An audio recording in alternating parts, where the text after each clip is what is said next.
Pour démarrer la journée, on va faire place à la table ronde. Du coup, j'appelle les premiers intervenants, en l'occurrence Nathalie Breton de Valdelia, Flore Berlingen de Zero Waste France, Elder, je ne crois pas que je l'ai vu, il arrive. Bon, Elder arrivera, il nous rejoindra. Mathieu Estin de Bio by Deloitte, Michael Copsidas d'Ecogest et moi-même. Bonjour, merci d'être là. J'ai envie de dire, la parole est à vous et honneur aux femmes. Bonjour à toutes et à tous, donc Nathalie Breton, je suis en charge de la partie économie sociale et solidaire et notamment le réemploi et la réutilisation au sein de l'éco-organisme Valdelia qui est dédié au recyclage du mobilier professionnel. Donc pour juste resituer peut-être un petit peu notre activité rapidement, je vous invite peut-être à passer... Enfin, on va... Il y a la vidéo, d'accord. Donc on va diffuser une petite vidéo qui présente vraiment la globalité de la filière. Alors ça va être très orienté recyclage. L'objectif c'est vraiment aussi de mettre en avant après le réemploi pour que vous ayez un aperçu. Voilà.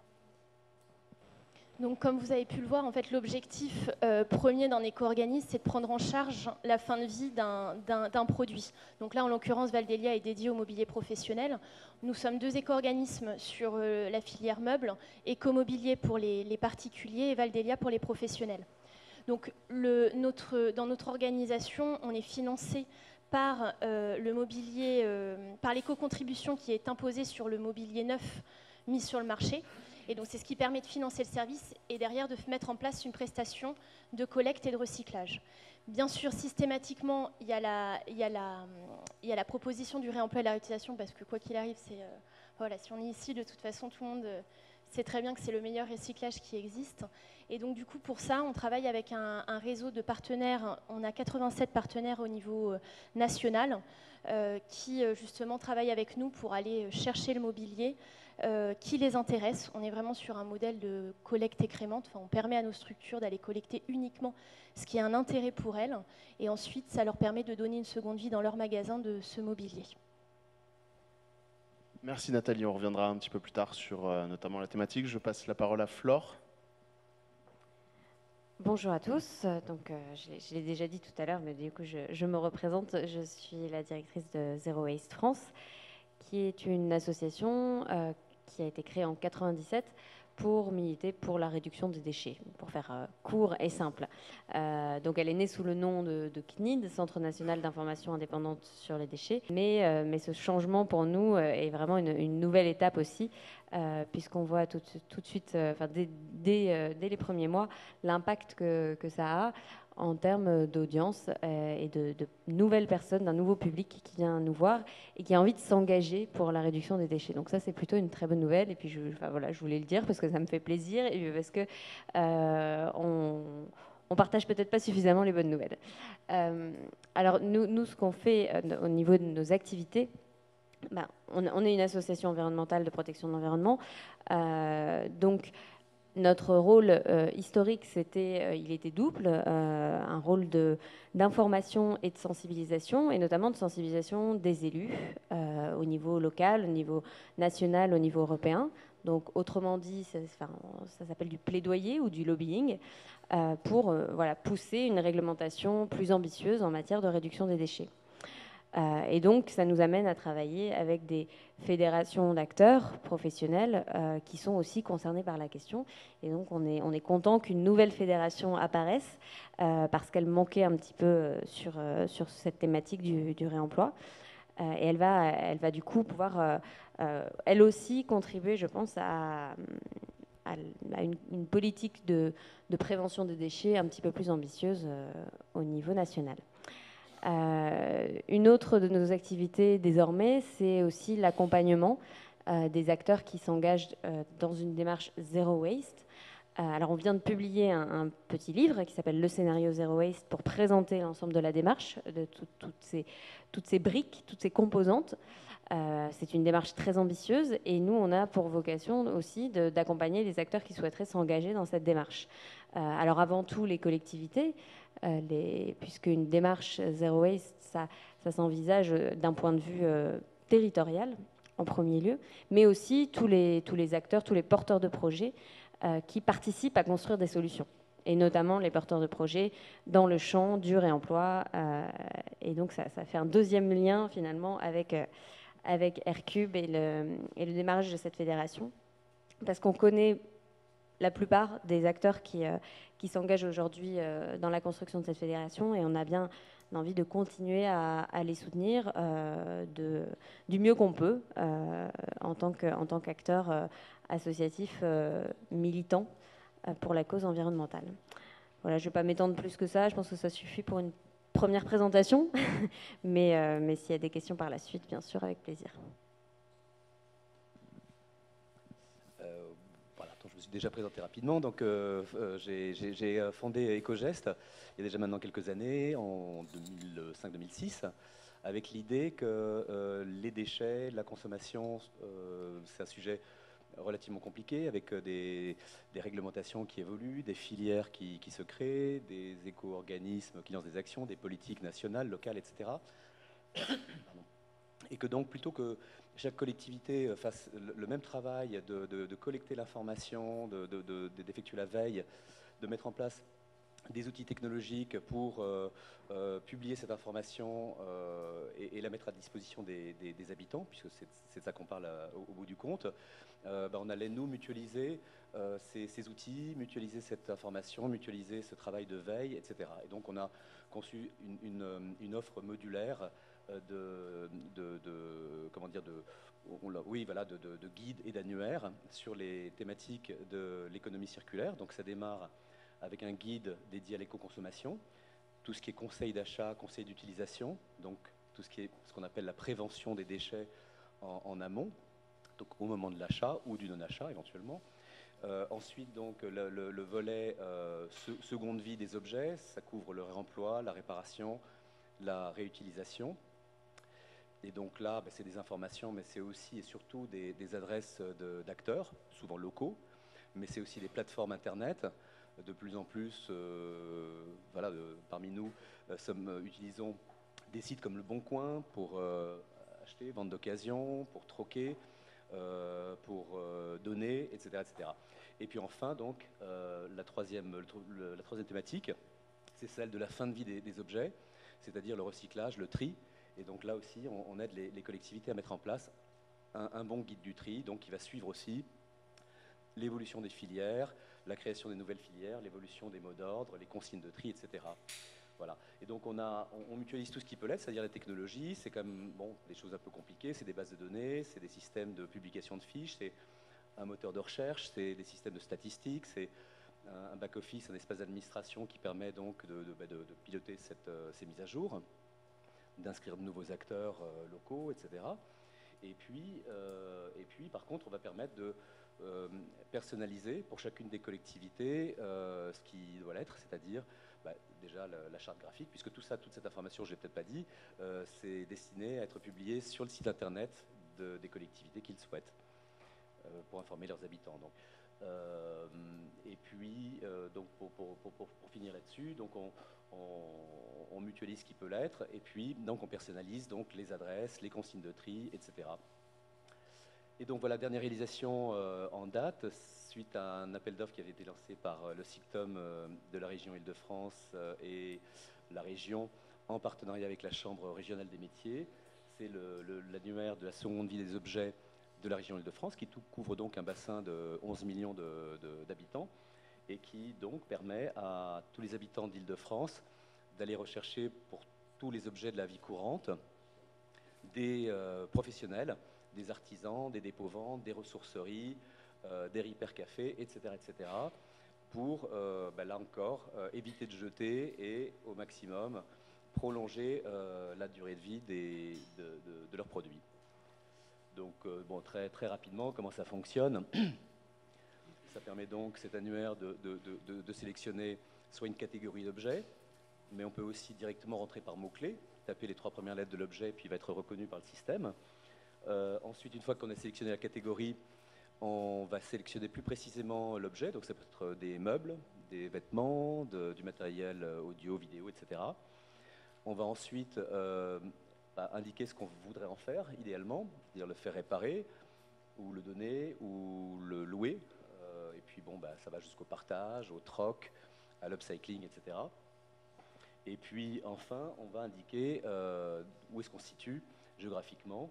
Et donc, en indiquant une ville, on va donc pouvoir, comme ça, finir la recherche et puis obtenir donc une liste d'acteurs qui va être géolocalisée sur donc, la carte de la région et donc, par proximité, calculer effectivement quels sont les acteurs qui répondent précisément à sa recherche, qui vont être les plus proches de son domicile, par exemple. Et ensuite, donc, un système de fiches va permettre d'en savoir plus sur l'acteur, d'avoir ses coordonnées complètes, etc. Voilà. Donc, voilà ce qu'on propose. Donc, un système de guide et d'annuaire.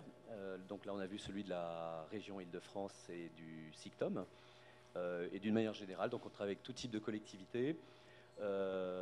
Donc, ça va de la commune, en l'occurrence, par exemple, Conflans-Sainte-Honorine, jusqu'à la région, en passant par les agglos, les communautés de communes, communautés urbaines, et puis aussi de plus en plus les départements qui ont aussi des missions de coordination des politiques déchets sur leur territoire. Voilà. Merci Mickaël. Je passe la parole maintenant à Mathieu Estin de Bio by Deloitte et on accueillera derrière notre ami Elder de Oliveira de l'Ordif qui vient de nous rejoindre. Merci. Bonjour à tous. Alors, comme je le disais tout à l'heure, je travaille chez Deloitte sur l'économie circulaire. En soi, ça mérite une explication. Vous vous demandez peut-être où est l'erreur de parcours. En fait, Bio by Deloitte est né du rapprochement entre Bio Intelligence Service et Deloitte France. Bio Intelligence Service, c'est un cabinet de conseil et d'études en développement durable qui a plus de 25 ans maintenant et qui s'est spécialisé sur un certain nombre de thématiques, notamment éco-conception, filière de recyclage, responsabilité élargie des producteurs, biodiversité, etc., et qui accompagne l'ensemble des acteurs publics et privés dans les démarches de développement durable. Alors plus spécifiquement, donc Deloitte avait, avant le rapprochement de Bio, une équipe dédiée à la RSE, notamment à la préparation des rapports RSE des entreprises et la vérification des données qu'ils contiennent. Et de cette fusion est né le centre d'expertise de Deloitte Monde sur le développement durable. Donc on a comme ambition, nous, de continuer à développer l'expertise sur cette thématique et de la mettre à disposition de l'ensemble des professionnels de Deloitte dans le monde, c'est 200 000 personnes à peu près, pour être en mesure d'accompagner l'ensemble de nos clients institutionnels, privés, dans des démarches de développement durable. Plus spécifiquement, moi je travaille sur l'économie circulaire. Ça fait plusieurs années que je me suis spécialisé en particulier sur les filières à responsabilité élargie des producteurs. Donc mes clients, c'est la Commission européenne, l'Agence française de l'environnement, les éco-organismes, les collectivités locales et les acteurs privés. Et aujourd'hui, je pilote l'équipe économie circulaire chez Deloitte avec comme ambition, et elle n'est pas des moindres, d'accompagner l'ensemble de nos clients, institutionnels et privés, dans la transformation des business models vers une économie circulaire. Bonjour, je m'appelle Elder de Oliveira, je suis directeur de l'Ordif. L'Ordif, c'est l'Observatoire régional des déchets d'Île-de-France. Donc c'est un tout petit morceau de l'économie circulaire. C'est une structure qui est à la fois qui est privée, mais qui est très proche de la région Île-de-France, qui est son principal financeur. Pourquoi la région Île-de-France? Parce qu'elle a le rôle de planification, d'organisation de l'ensemble de la filière déchets. On travaille pour l'ADEME aussi, pour différents projets européens. Et surtout, on réunit l'ensemble des acteurs des déchets. Donc, les premiers acteurs des déchets, c'est l'État qui contrôle les installations de traitement. C'est l'ADEME, qui est une branche de l'État qui a la prospective environnementale. C'est la région qui a donc ce rôle de planification. Et ensuite, c'est beaucoup les collectivités qui ont la compétence pour collecter, pour traiter les déchets, qui se regroupent pour ça. Par exemple, ici à Paris, la compétence de collecte des déchets est exercée par la ville de Paris, qui organise toute la collecte, les différents flux. Et au niveau du traitement, elle s'est regroupée avec 80 autres collectivités au sein du SICTOM, l'Agence métropolitaine des déchets, pour financer et gérer des énormes usines de tri, d'incinération ou autres qui gèrent les déchets de l'agglomération. Donc tous ces gens sont membres de l'Ordif, mais aussi les opérateurs privés, la Fédération des opérateurs de déchets, la Fédération du recyclage, donc la FNAD et FEDEREC, les chambres consulaires, les associations de protection de l'environnement comme Zero Waste, les associations de consommateurs et les organismes, les éco-organismes. Alors, tu as parlé de la REP. Je ne sais pas si tout le monde sait ce que c'est que la REP. La REP, c'est un concept qui n'existe que dans les déchets, qui est un peu l'application aux déchets du principe pollueur-payeur, qui dit que toute personne qui met sur le marché un produit, en tout cas pour certains produits, parce qu'elle n'existe pas pour tout, elle en a une part de responsabilité, voire une totale responsabilité, quand le produit, un jour, devient un déchet. Donc, le plus connu, c'est l'éco-emballage. Donc, pour la filière des emballages, vous avez un petit point vert sur les bouteilles d'eau jetables que vous achetez, qui veut dire qu'ils participent à un dispositif qui permet aux collectivités de financer le tri et le traitement de ces bouteilles d'eau, par exemple. Et donc, ils sont aussi membres de l'ORDIF. Et il nous manque un acteur à l'ORDIF. Il nous manque les acteurs du réemploi. Alors, on en avait un, enfin, il est toujours là d'ailleurs, qui a été un peu la tête de pont en Ile-de-France de la question du réemploi, qui s'appelle l'Interloc, qui a été la première ressourcerie parisienne en 2003 ou 2004. Je passe sous le contrôle de Patrice qui est là-bas, qui représente la ville de Paris. Et à l'époque, c'était un collectif d'artistes qui se dit on fait de la récup, on aimerait bien faire un peu plus que ça. Et cette récup, pour faire des objets d'art, c'est devenu aussi une récup pour simplement orienter les déchets vers les bonnes filières, pour réutiliser les vêtements, pour réutiliser les meubles. Et ils ont quelque part réinventé la question du réemploi, c'est le cas de le dire, à Paris. Et depuis, ça s'est énormément développé. Et donc les premiers acteurs du réemploi, ou les premiers nouveaux acteurs du réemploi, c'est ces ressourceries. À tel point que la région s'est donné comme objectif de créer 30 ressourceries dans le cadre de sa planification. Elle est en train de l'atteindre, en soutenant ces différents projets. Il y a plus de 50 ressourceries ou projets de ressourceries sur l'Île-de-France aujourd'hui. Donc c'est des acteurs, je dirais, institutionnels ou semi-institutionnels du réemploi. Mais après, il y a beaucoup d'autres acteurs, et Michael en parlait à l'instant. Il y a d'abord toute l'économie informelle. Il y a eu une explosion depuis 10 ans des BIFIN, qui sont les premiers acteurs du réemploi. Il y a l'économie informelle aussi de vous et moi, des échanges que vous avez avec vos voisins, à la sortie de l'école, etc. Il y a tout un monde comme ça du réemploi qui s'est mis en place. Il y a les acteurs d'Internet, et c'est eux qui ont été un peu à l'origine de la démarche Aircube. Il y a aussi d'autres acteurs semi-institutionnalisés, mais qui ne sont pas encore dans la branche réemploi, qui organisent des vides-greniers, des braderies, des zones de gratuité, enfin toutes sortes d'activités de ces types-là. Ce qui fait qu'il y a une sorte de foisonnement depuis 10 ans. Et ce foisonnement, il a besoin d'avoir des représentants. Et c'est pour ça que nous, on s'intéresse beaucoup à Aircube. C'est parce que, je vous parlais tout à l'heure des opérateurs déchets, ils ont leurs représentants, ils savent ce qu'ils veulent, ils défendent leur point de vue, ils défendent leur démarche, ils défendent leur politique vis-à-vis des pouvoirs publics. Je vous parlais des acteurs du recyclage, de FEDEREC, eux aussi, ils sont là, ils défendent une réglementation, un contexte économique qui est favorable à leur activité.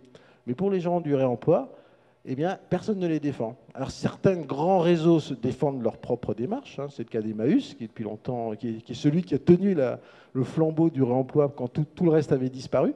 Mais aujourd'hui, avec tous ces acteurs, il y a besoin d'avoir un nouvel acteur qui regroupe tous ces gens du réemploi et qui crée un contexte économique favorable au réemploi. Parce qu'aujourd'hui, le problème de fond, mais je vais te rendre le micro tout de suite, parce que sinon ça ne s'arrête plus, c'est que le contexte économique dans lequel nous vivons, il n'est pas favorable à l'économie circulaire. Il est favorable à une économie linéaire. C'est plus simple, c'est moins cher, et ça rapporte plus à ceux qui le font, c'est le paradoxe, d'avoir une économie linéaire, de massifier et de jeter. Et on est en train de changer de modèle, mais on est en train de changer de modèle avec une volonté assez forte des pouvoirs publics, mais tout en gardant tous ces éléments qui font que ça reste quand même plus facile, moins cher et que ça rapporte plus, de continuer à faire comme on a fait depuis 100 ans. Et l'enjeu pour Aircube et pour d'autres, c'est de faire en sorte qu'on change de modèle.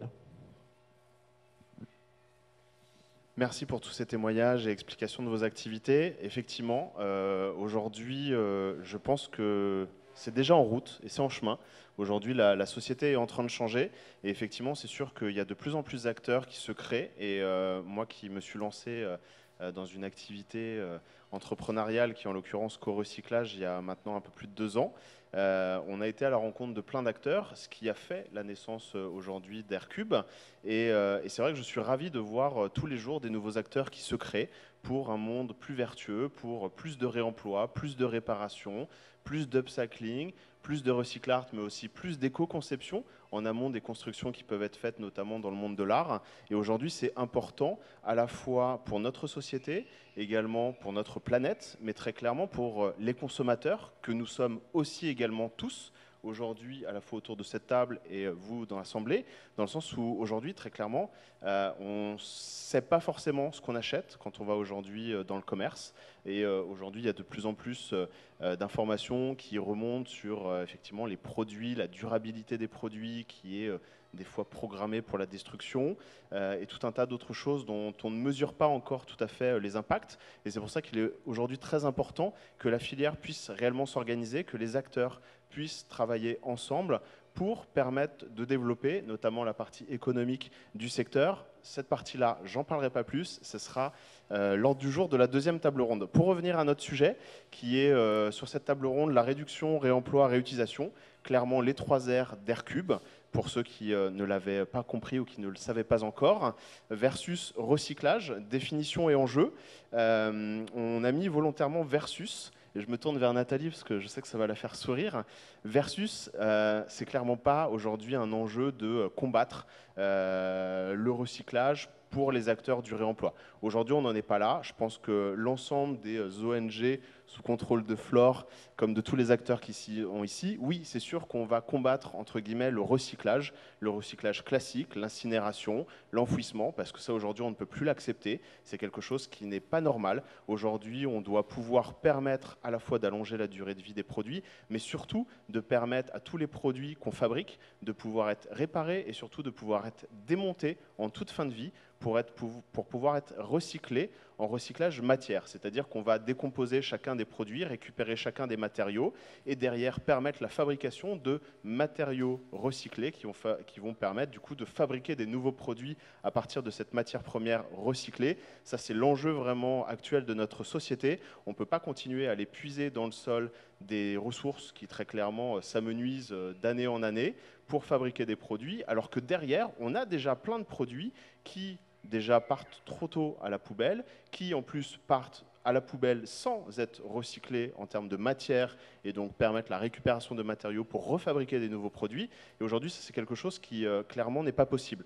Au sein d'Aircube, très clairement, et on va vous laisser la parole et en parler avec les différents acteurs ici présents, on est vraiment dans une démarche, oui, on ne va pas être aussi militant que peuvent l'être certaines ONG qui font un combat qui est génial et qu'on appuie sur la partie vraiment militante contre l'incinération, l'enfouissement, même si c'est clair que nous sommes totalement contre. Aujourd'hui, nous ne sommes pas contre, par contre, le recyclage matière, vous l'avez compris. Et aujourd'hui, je pense que c'est tout l'enjeu à la fois des différents acteurs du réemploi, de travailler ensemble, mais de travailler aussi ensemble, main dans la main, avec les éco-organismes et les acteurs du recyclage.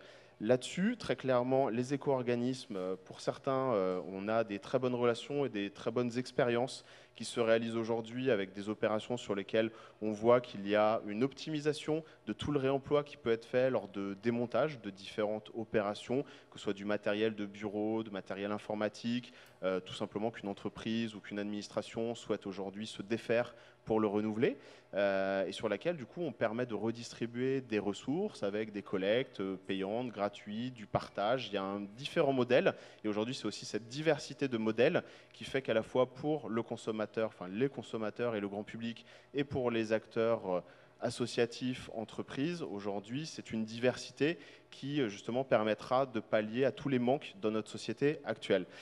Sur la partie recyclage, ouais, Flore. Ok.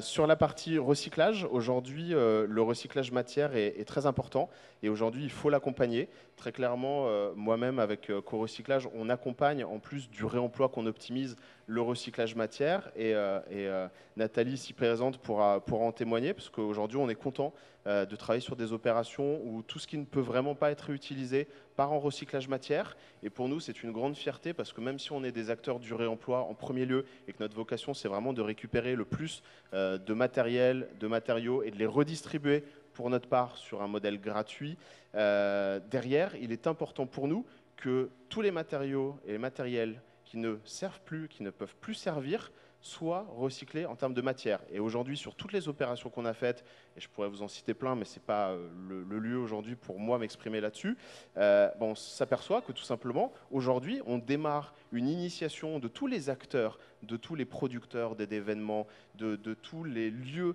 même physiques, culturels et autres. Et Sandrine de la Réserve des Arts vous en parlera également tout à l'heure lors de la deuxième table ronde. Aujourd'hui, ils découvrent cette logique de réemploi et surtout de recyclage matière. Aujourd'hui, moi, j'interviens sur des opérations où les gens avaient l'habitude de récupérer des bennes pour jeter tous les matériaux qui n'allaient pas du tout être recyclés en termes de matière, mais qui allaient directement à l'enfouissement ou à l'incinération, ce qui n'est clairement pas aujourd'hui quelque chose d'acceptable, et on doit tous travailler ensemble contre ça. Pour avancer, je vais proposer directement à ceux et celles de l'Assemblée qui ont envie de parler, de s'exprimer, de préparer vos questions. On va vous demander de les poser juste après l'intervention de Flore qui voulait rebondir. Peut-être que je ne serai pas la seule à rebondir. Je suis tout à fait d'accord avec toi sur le fait qu'il ne faut pas opposer, bien sûr, réduction, réemploi et recyclage de l'autre côté, parce que dans la manière dont on envisage les filières, il ne faut surtout pas qu'il y ait de rupture, parce que finalement, en fait, organiser du mieux qu'on peut les filières, ça va servir à la fois à une facilitation du réemploi, de la réutilisation, et in fine, en fin de vie, du recyclage. Donc en fait, je pense qu'il y a une synergie vraiment là-dessus, et c'est pour ça qu'il ne faut pas surtout pas qu'il y ait de rupture entre les acteurs, parce que c'est une continuité. Par contre, évidemment, nous, en tant qu'ONG environnementale, on ne cesse de rappeler en quoi la priorité doit être mise sur la réduction, sur la prévention du déchet, plutôt que sur le recyclage, parce qu'il faut toujours bien avoir en tête que le recyclage n'est pas neutre en termes environnementaux. Il est consommateur aussi de ressources, de matières premières, d'énergie, d'eau, parce qu'on a un processus industriel qui est beaucoup plus lourd que le simple réemploi.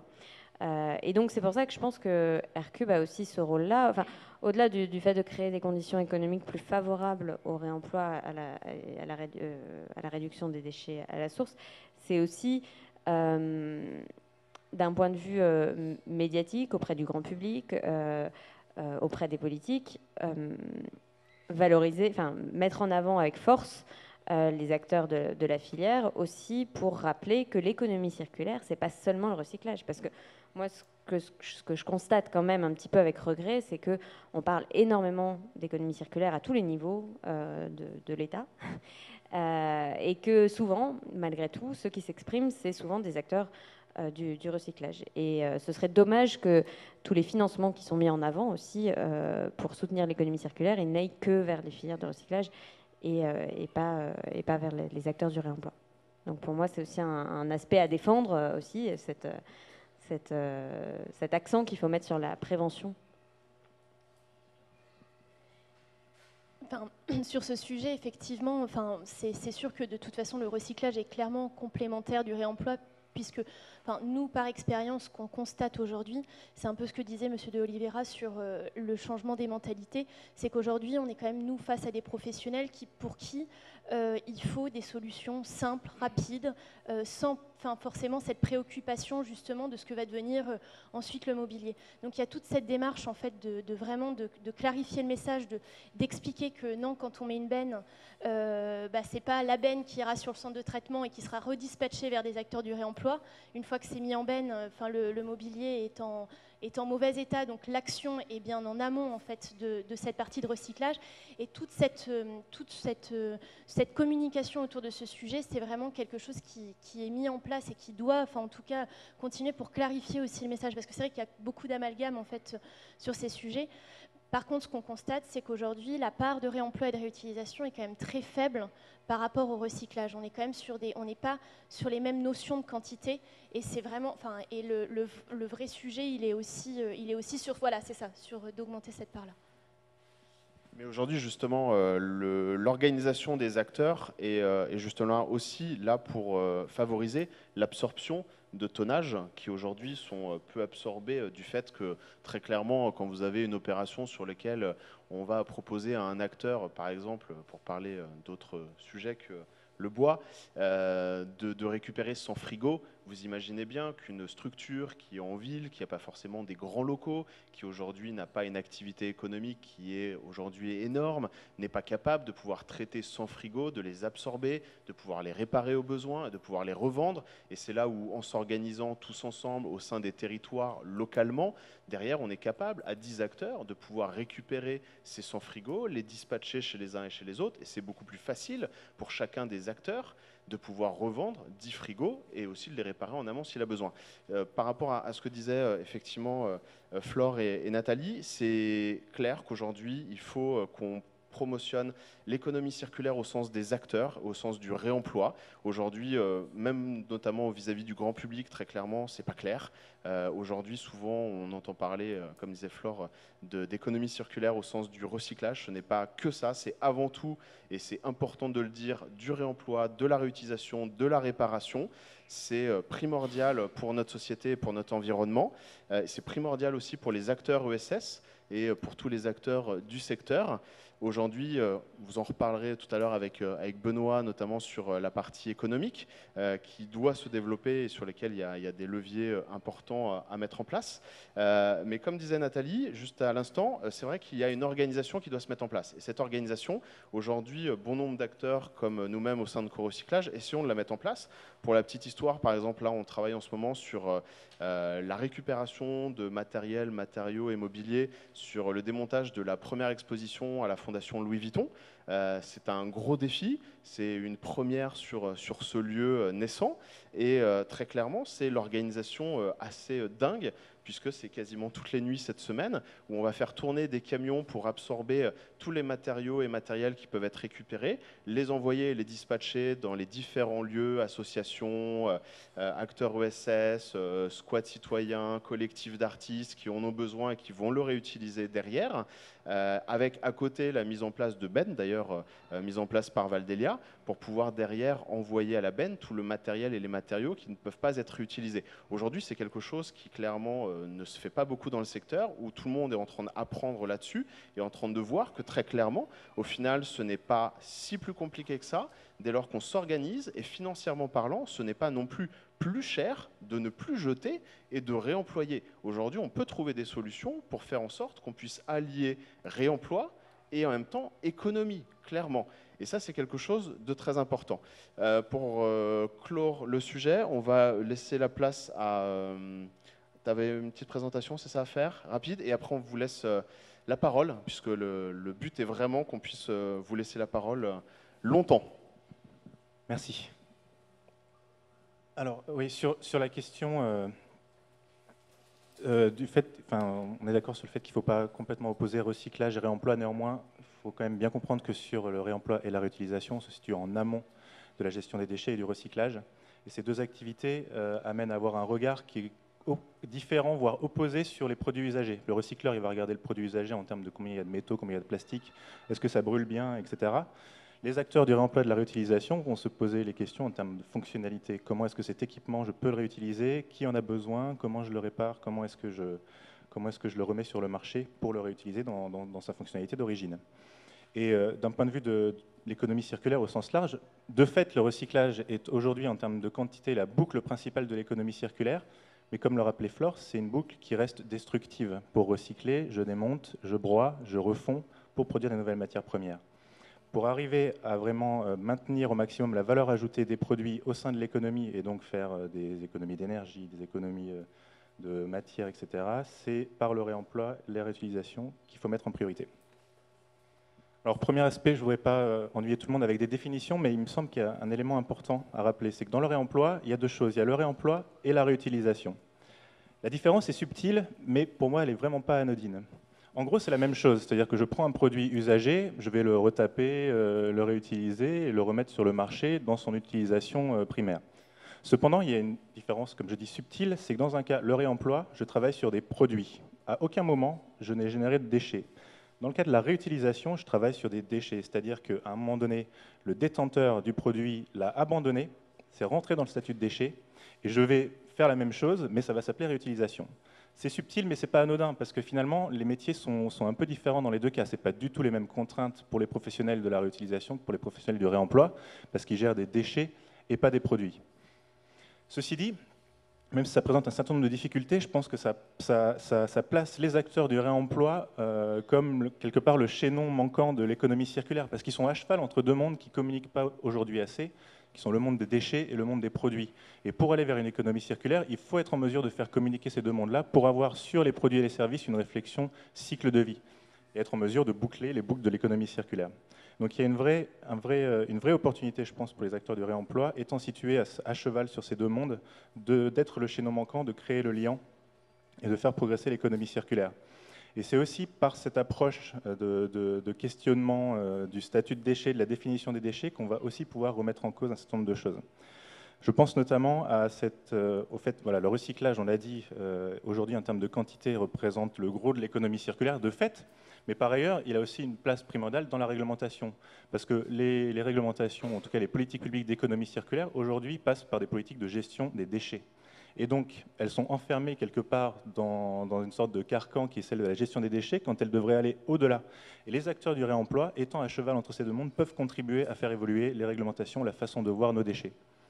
Il faut peut-être certainement même abandonner, voire bannir ce terme de déchets qui a construit l'ensemble de nos réglementations et de nos politiques de ressources depuis les années 70.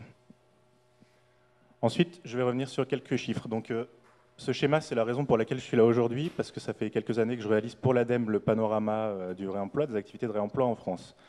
Donc je vais aller assez rapidement. Le réemploi et la réutilisation, donc on distingue deux grands secteurs d'activité qui sont assez distincts en termes de logique économique. Il y a d'abord les acteurs de l'économie sociale et solidaire. Pour ne citer que les plus gros, c'est Emmaüs, Envie, le réseau des ressourceries, qui vont, au-delà de leur objectif de réutiliser des déchets, avoir aussi une dimension sociale d'insertion. Et puis il y a les acteurs de l'occasion. Les acteurs de l'occasion qui sont à la fois des plateformes de mise en relation des particuliers, les sites internet de mise en relation, les brocantes, les vides-greniers, mais aussi des acteurs professionnels avec des structures physiques, les revendeurs, les dépôts-ventes, etc. Donc si on donne quelques chiffres, aujourd'hui, pardon, je vais me lever pour voir un peu plus mon schéma. Aujourd'hui, la quantité de biens réemployés, réutilisés en France, c'est 190 000 tonnes sur les acteurs de l'ESS, 750 000 tonnes sur le marché de l'occasion. Ça fait grosso modo 1 million de tonnes. 1 million de tonnes par rapport, si on est sur le même champ, 10 millions de tonnes de déchets produites sur le même champ en termes de catégorie de produits. Donc à peine 10%. Ce n'est pas négligeable, mais ça reste extrêmement faible, bien évidemment. Ce qui est intéressant de voir, c'est que c'est des activités qui sont génératrices de valeur et génératrices d'emplois. Sur le secteur de l'économie sociale et solidaire, on emploie 16 000 emplois salariés, avec en plus énormément de bénévoles qui sont appliqués. Sur le secteur de l'occasion, il y a 6 000 emplois salariés. En plus, sur le secteur de l'occasion, il y a une particularité, c'est qu'au-delà du chiffre d'affaires des structures physiques qui vont intervenir sur le secteur de l'occasion, il y a un certain nombre de flux économiques de particulier à particulier qui génèrent, enfin j'ai consolidé l'ensemble de ces chiffres-là, pour générer au global, pour les activités de réemploi en France, 2 milliards d'euros de chiffre d'affaires annuel. On peut passer à la suite, je ne vais pas rester plus longtemps sur celle-là. Alors, il ne faut pas opposer recyclage et réemploi. Ceci dit, on m'y a incité parce que le titre de la table ronde, c'était réemploi versus recyclage. Donc je me suis prêté au jeu. Donc recyclage versus réemploi, le match. D'abord, si on regarde en termes de tonnage totaux qui sont d'un côté réemployés, de l'autre côté recyclés, et des chiffres d'affaires, nombre d'emplois que ça génère. Ce qu'on constate, c'est que le réemploi, d'un point de vue des tonnages, c'est microscopique presque par rapport au recyclage. On est sur 940 000 tonnes de produits réemployés en France contre un marché du recyclage qui représente 37 millions de tonnes. Si on regarde les chiffres d'affaires générés, 2 milliards d'euros pour le réemploi, un peu plus de 11 milliards d'euros pour le recyclage. L'écart se resserre. Et enfin, sur les emplois de ces différents secteurs, on arrive sur quasiment les mêmes ordres de grandeur, pour le coup 22 000 emplois dans le secteur du réemploi, occasion, et 34 000 emplois dans le secteur du recyclage. Vous avez tous fait le calcul de tête, mais je vais quand même un peu enfoncer le clou sur la slide suivante. Maintenant, si je compare le chiffre d'affaires généré et les emplois générés par tonne de produits ou de déchets qui passent par les différents secteurs, le rapport de force, entre guillemets, s'inverse complètement. Sur le réemploi, je suis à 2,1 millions d'euros pour chaque millier de tonnes de produits réemployés, de chiffre d'affaires généré, contre 0,3 millions pour 1000 tonnes de déchets recyclés. De la même manière, pour les emplois, et là l'écart est encore plus important, 23 ETP générés sur le secteur du réemploi pour 1000 tonnes de produits réemployés réutilisés, contre 1 ETP pour les déchets recyclés, la même quantité de déchets recyclés. Voilà, donc je vous laisse juge de qui a remporté le match entre le recyclage et le réemploi. C'était les éléments d'éclairage que je souhaitais apporter aujourd'hui.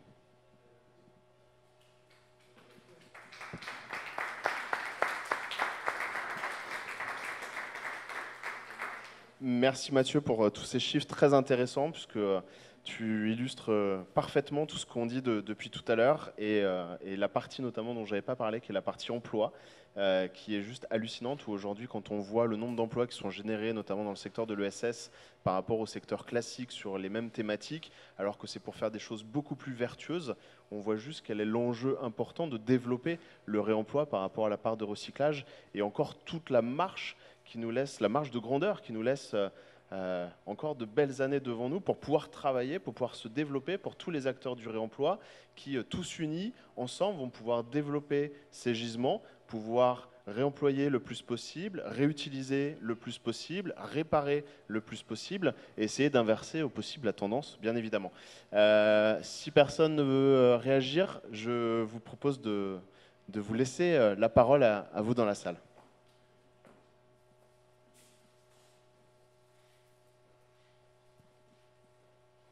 Moi, je voudrais donner un autre éclairage, enfin c'est complémentaire, hein, mais je suis quand même frappée par le fait que vous n'avez pas du tout évoqué, ou pratiquement pas, l'aspect social. Pour moi, l'économie circulaire, c'est aussi ça. Il faut penser qu'actuellement, nous sommes dans une crise qui est dramatique dans certains quartiers. Moi, j'habite dans un quartier où il y a 70% de logements sociaux. Je peux vous dire que les gens... recyclage, réemploi, tout ça, ça leur passe au-dessus de la tête. Par contre, la boutique associative où on vient acheter des choses à 1 €, ça, ils connaissent et ils apprécient énormément. Il y a un rôle social absolument indispensable en temps de crise de permettre à des catégories très modestes de pouvoir s'équiper à petit prix. Alors, bien sûr, on peut dire beaucoup de choses sur la société de consommation, mais on est dedans. Et les gens, ils ont besoin de mettre des vêtements sur le dos de leurs enfants et d'avoir des fournitures à la rentrée scolaire. On a fait cette année, on a collecté toute l'année des fournitures scolaires. On a fait une grande braderie à la rentrée. La boutique n'a pas désempli pendant une semaine parce que tous les gens qui n'avaient pas les moyens d'aller acheter à Monoprix sont venus chez nous. Donc là, il y a un aspect social très important. Et nous, en tant qu'association, en fait, on joue un rôle de sensibilisation. Donc je crois que ça aussi, il faut en parler. On n'est pas juste la friperie du coin de la rue. Sinon, on n'aurait pas tous les bénévoles qu'on a qui viennent aider pour tenir la boutique. L'essentiel, c'est de faire passer un message, mais il faut savoir le faire passer intelligemment. Alors bien sûr, ici, on est entre spécialistes. Je vois qu'il y a beaucoup de professionnels. Mais le citoyen lambda, moi, il y a un slogan que je vois passer régulièrement qui me plaît beaucoup. Si vous ne le faites pas pour la planète, faites-le pour vous. Alors ça, les gens, ils comprennent très bien. La planète, ça ne leur dit pas grand-chose, parce que nous, on voit par exemple dans la boutique, à partir du 17-18 du mois, on a une baisse considérable de fréquentation, parce que les gens n'ont plus d'argent. Ils viennent payer avec des pièces jaunes. On en est là aujourd'hui, il faut savoir ça. Donc évidemment, on fait des braderies en fin de mois pour essayer d'avoir quand même un petit peu de chiffre d'affaires, mais l'aspect social est très important. Donc je crois qu'il faut qu'on développe cet aspect-là, parce que c'est ça qui nous singularise, c'est ça qui fait que les associations de l'économie sociale et solidaire jouent un rôle, et le côté solidaire, il faut évidemment le mettre en avant. Je voulais revenir sur la définition, la différence un peu subtile entre déchets, pas déchets, etc. Je rappelle quand même que dans le Code de l'environnement, la définition du déchet, elle est toute simple, hein. C'est tout objet abandonné À partir du moment où quelqu'un abandonne un objet, c'est un déchet. Et nous, les gens nous apportent, la collecte qu'on fait, c'est un abandon volontaire et un peu plus conscient, parce que les gens, effectivement, au lieu de le mettre à la poubelle, font l'effort de venir jusqu'à la boutique apporter ces objets abandonnés. Mais il y a beaucoup de choses à dire aussi sur les gens qui font les poubelles. On dit on n'a pas le droit de faire les poubelles. Bien sûr que si, on a le droit, puisque ce sont des objets abandonnés. Et en plus, ils sont sur la voie publique. Donc, servez-vous, voilà, en résumé. Donc, je crois que là-dessus, il ne faut peut-être pas faire des subtilités trop juridico-juridiques, là, parce que ce n'est pas du tout le sujet, hein, à mon avis. L'objet abandonné, c'est un déchet et il faut réduire les déchets, il faut les réutiliser, les réemployer, recycler. Bon, tout ce qui a été dit, je suis d'accord, effectivement. Moi, personnellement, je suis plutôt pour le réemploi, comme vous avez compris, mais tout ce qu'on ne peut pas, nous, ce qu'on dit aux gens, c'est apportez-nous tout et nous, on fait le tri. Ce qu'on peut revendre tel que réemployé, ce qu'on peut réparer, on le fait, et tout ce qui n'est pas matériellement réutilisable, on le dirige vers la filière de recyclage adaptée. Donc on se charge de ce travail pour vous. Et c'est comme ça qu'on récupère aussi beaucoup de choses qui partent directement au recyclage parce que c'est absolument inutilisable. Mais ça, c'est notre rôle citoyen. Et il ne faut jamais l'oublier parce que quand on dit qu'on traite par exemple 40 tonnes sur l'année, on ne vend pas 40 tonnes évidemment. Il y en a une grosse part qui part directement ou chez le chiffonnier ou dans les filières, parce que nous on traite essentiellement du textile, parce que la boutique est petite, mais enfin on a beaucoup d'objets qui partent aussi dans des filières de recyclage. Donc tout ce travail-là n'est pas mis en avant suffisamment. Le fait que les ressourceries sont des intermédiaires entre le citoyen, les filières de réemploi et les filières de recyclage. On est effectivement à la charnière entre ces trois conceptions. Pouvez-vous redonner juste le nom et l'adresse de votre structure? Alors, donc, l'association Ma Ressourcerie, dans le 13e, qui va être à partir de la semaine prochaine au 126 avenue d'Italie, en face du très grand Monoprix de l'avenue d'Italie. Donc là, l'économie circulaire va jouer à fond, parce que les gens vont aller acheter à Monoprix, après ça viendra chez nous. Voilà. On est en rez-de-chaussée d'un immeuble social de 409 logements très sociaux, et en face, là où il y a le Monoprix, c'est un immeuble, une copropriété avec une piscine sur le toit. Donc l'aspect social aussi, les gens plus aisés traverseront la rue pour nous apporter leurs objets. Merci bien. Est-ce qu'il y a d'autres réactions, questions, avant de peut-être une petite réaction des intervenants?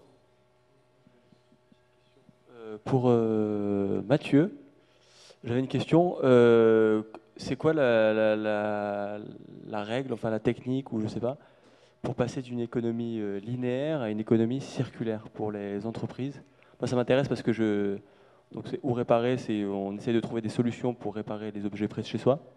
Et par exemple, on travaille avec Leroy Merlin en ce moment. Et j'aimerais savoir comment Leroy Merlin, par exemple, quels conseils pour passer d'une économie comme on la connaît à une économie circulaire. C'est ça, non? Non, je sais pas. Merci. Alors, je pense que là, ça nécessite intervention. Alors, je précise, hein, Mathieu intervient à titre gracieux chez nous. Vaste question, effectivement. Alors, la question de la méthode de la transition vers une économie circulaire pour des entreprises. Je pense qu'il y a autant de réponses à cette question que de modèles d'entreprise. Bon, je citerai plusieurs exemples, on va dire, de business models qui peuvent aller dans ce sens-là. Le premier, c'est mettre en place des filières de retour des produits qu'on met sur le marché. Pour un distributeur ou pour un metteur sur le marché, organiser la récupération des produits qu'il a mis sur le marché auprès des détenteurs, pour mettre en place une logistique inverse et pour être en mesure de réutiliser, de réemployer, enfin de recycler les produits qu'il a mis sur le marché. Concrètement, ça peut prendre la forme d'une réglementation, comme les filières à responsabilité élargie des producteurs, où pour le coup, ce système de logistique inverse est pris en charge de manière collective par l'ensemble des metteurs sur le marché à travers des éco-organismes, par exemple. C'est un des business models qui existent aujourd'hui. Un autre qui me semble extrêmement intéressant pour beaucoup de metteurs sur le marché de produits, c'est l'économie de fonctionnalité. C'est-à-dire, plutôt que de vendre ou de céder la propriété d'un produit à son détenteur final, d'en conserver pour le producteur, pour le fabricant, la propriété et de finalement ne vendre que le service, louer le produit. Ce qui en fait est une sorte de vaccin contre l'obsolescence programmée, parce que restant propriétaire du produit que je mets sur le marché, j'ai tout intérêt, moi, pour mon business model, à faire en sorte qu'il dure le plus longtemps et que lorsqu'il est en fin d'usage, qu'il soit le plus facilement démontable, réutilisable, dans l'ensemble ou par pièce, puis enfin recyclable, tout simplement parce que c'est un intérêt économique pour moi. Voilà. deux exemples de ce qui peut être une approche de transition vers une économie circulaire pour une entreprise. Depuis quelques années, surtout depuis quelques mois, on va dire que les entreprises accordent de plus en plus d'importance à cette thématique-là. Et l'économie circulaire, au sens large, commence à faire son chemin de plus en plus haut dans la hiérarchie des entreprises, notamment des grandes entreprises, et devient une vraie orientation stratégique pour ces entreprises. Pour elles, c'est une question de sécurité d'approvisionnement. Le cours des matières premières flambe. Il y a un certain nombre de matières, notamment de matières rares qu'on utilise dans des appareils courants, électroniques, etc., qui sont de plus en plus rares et sur lesquelles pèse un vrai risque d'approvisionnement de par la montée constante exponentielle des prix moyens, et d'autre part à cause de la volatilité des prix et d'un certain nombre de politiques de pays producteurs qui mettent des quotas, etc., pour contrôler le marché et faire monter les prix, comme la Chine sur les terres rares. Donc pour les entreprises, ça devient un vrai enjeu stratégique de sécurisation de l'approvisionnement et tout simplement de maintien sur le moyen et le long terme de leur business model. Donc voilà comment elles l'appréhendent. Je pense que ça devient un enjeu de plus en plus important et elles s'engagent, ou en tout cas elles réfléchissent beaucoup à la façon dont elles vont assurer cette transition. Pardon ? Bien sûr, parce que... Alors voilà, donc je pense qu'il y a une pression du côté des entreprises. Très rapidement, je réponds. Une pression du côté des entreprises, donc sécurité d'approvisionnement, une pression du côté des consommateurs, parce que cette augmentation des prix des matières premières, ça se ressent aussi sur les prix à la consommation. Et dans une économie, grosso modo, qui stagne en Europe, où les pouvoirs d'achat restent ce qu'ils sont, si le prix des produits individuellement continue d'augmenter, ben on réduit finalement notre accès au confort, un certain nombre de services, etc. Donc il y a évidemment une pression du côté du consommateur, parce que son portefeuille, lui, n'augmente pas au rythme où augmentent les matières premières aujourd'hui, pour aller vers des modèles qui proposent des services à plus bas prix, notamment à travers des modèles d'économie circulaire. Et je pense que si on essaie de lier les deux enjeux, les entreprises ont aussi tout intérêt vis-à-vis de leurs consommateurs, notamment pour les fidéliser, notamment pour leur offrir une offre de service peut-être sur la plus longue durée, d'aller vers une économie circulaire pour attirer, pour fidéliser les consommateurs. Donc tout le monde peut y gagner.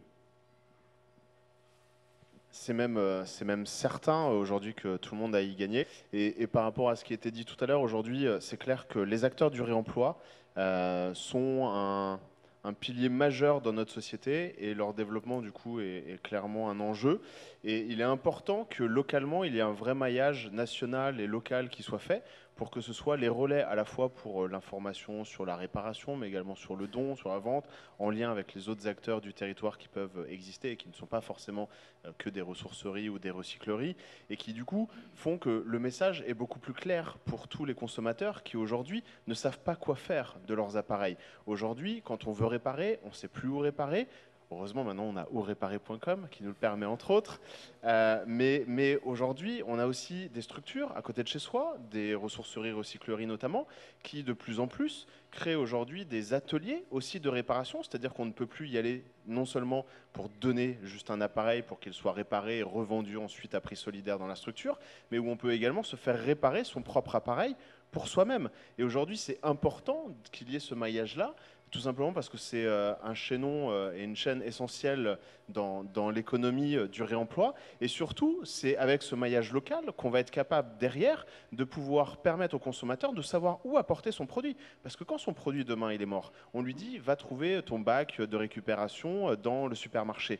Aujourd'hui, dans certaines villes et notamment en centre-ville, les bacs de récupération, on n'en a pas. Et à Paris, très clairement, moi je sais que j'en ai jamais vu un seul, à part quand on passe le périph'. Et du coup, aujourd'hui, c'est dommage que les consommateurs ne pensent pas et ne savent pas qu'ils peuvent aller se retourner vers l'acteur local ESS qui, lui, peut être capable de récupérer ce matériel. Et même s'il n'est pas possible de réparer ce matériel et de le remettre derrière dans le marché de l'occasion ou le don ou le partage, le faire retraiter de manière vertueuse vers le recyclage matière. C'est très important. Mickaël, tu voulais réagir ? Oui, un petit mot pour revenir sur ce que vous disiez tout à l'heure, la définition du déchet. Effectivement, on parle du déchet dès lors qu'il est abandonné et pris en charge par la collectivité. Si effectivement il va être récupéré par quelqu'un, on va être à nouveau dans le réemploi. Et c'est la raison pour laquelle, au départ, il y a une opposition qui a été faite entre réemploi, prévention des déchets et puis recyclage par l'ADEME, qui a voulu effectivement clairement définir les choses en disant trier c'est bien, mais ne pas jeter c'est encore mieux. Et donc finalement, ce qui fait partie des plus vieux métiers du monde, à savoir réparer, effectivement, les premiers hommes qui ont fabriqué les outils étaient amenés à les réparer, et ensuite on a troqué les objets les uns contre les autres, etc. Tout ça a été englobé effectivement avec l'éco-consommation dans cette notion effectivement de non-déchets, de réduction, de prévention des déchets. Mais donc effectivement, il y a eu au départ une opposition de manière à faire comprendre aux citoyens, aux habitants, ces messages, qui est effectivement le message consistant à dire c'est mieux, il faut privilégier le fait de ne pas jeter, parce que les déchets, ça a pas mal d'impacts. Ça a un impact économique sur la société, ça a un coût, collecté, traité. Ça a des impacts évidemment environnementaux, c'est des ressources qui vont au mieux être recyclées et sinon perdues. Ça avait peut-être de moins en moins des impacts sanitaires, c'est-à-dire que l'incinération pouvait avoir éventuellement des impacts en termes d'émissions de dioxine, etc. Donc pour toutes ces raisons-là, et puis surtout, dans les quantités de déchets qui étaient comptabilisées, c'était effectivement celle qui était récupérée par la collectivité, et c'est celle-là qu'il a fallu commencer à faire baisser. Mais c'est vrai que pour les gens, pour les habitants, cette notion de recyclage, elle n'est pas évidente. Souvent, on ne fait pas bien la différence entre recycler des matières premières ou recycler des objets. Quand on troque, quand on donne, on a l'impression aussi de recycler. Dans le langage courant, on dit effectivement qu'on recycle. Et c'est vrai que c'est normal que ce ne soit pas évident, parce que quand, par exemple, je vais déposer des vieux vêtements dans une boîte du relais, une partie d'entre eux seront sans doute réemployés. Ils sont simplement des vêtements trop petits, voilà, on s'en débarrasse. Et puis d'autres qui sont plus portables vont être transformés et recyclés et utilisés dans l'industrie automobile ou autre. De la même manière, si je vais chez Envie ou dans une ressourcerie apporter des vieux appareils électroniques, etc., je ne peux pas, moi, déterminer ceux qui seront éventuellement réparables et donc réemployables, et ceux qui vont tout simplement être démontés, dépollués et recyclés. Pareil pour le compostage. Si je fais du compostage individuel, ça va être de la prévention des déchets. Si je fais du compostage, enfin si la collectivité me fait faire du compostage collectif, on est à ce moment-là plutôt du côté du recyclage. Donc voilà, toutes les raisons pour lesquelles effectivement il y a à la fois au départ une distinction très nette entre ces notions, et puis finalement pour le public, elles se rejoignent. Et aujourd'hui, ce que je trouve intéressant dans l'initiative de R-Cube, c'est de dire que sans les opposer, il est important effectivement de donner une voix aux métiers, au secteur et aux acteurs donc, du réemploi et de la réparation comme une vraie alternative à ceux du recyclage, qui bénéficient d'autres moyens financiers, puisque les éco-organismes sont des délégations de services publics, mais souvent constituées sous forme de sociétés anonymes, financées par les producteurs, les sociétés qui produisent les biens, et donc qui ont tout intérêt à favoriser plutôt l'économie linéaire et le recyclage, plutôt que le réemploi, la réparation et le prolongement de la durée de vie des objets. Et l'obsolescence programmée en est une bonne illustration, évidemment. Donc, on ne peut pas attendre des éco-organismes, que ce soit éco-emballage, écosystème, et puis tous les éco-organismes de ces nouvelles filières qui se créent dans le domaine des meubles et autres, pour porter un discours sérieusement sur le réemploi et la réparation. Elder ?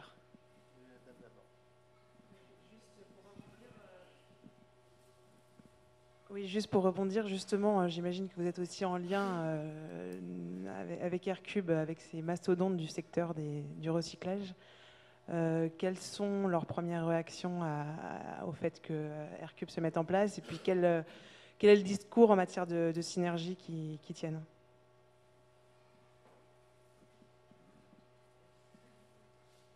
Alors déjà, juste pour compléter ce qui a été dit par Mickaël, il faut savoir que les éco-organismes sont avant tout financés par nous tous, ici dans la salle, puisque c'est lorsqu'on achète un produit qu'on a une éco-participation qui est remontée à l'éco-organisme et qui aujourd'hui finance cet éco-organisme qu'il est censé, entre guillemets, redistribuer pour organiser de manière vertueuse la fin de vie, entre guillemets, des objets, des produits et des matériels.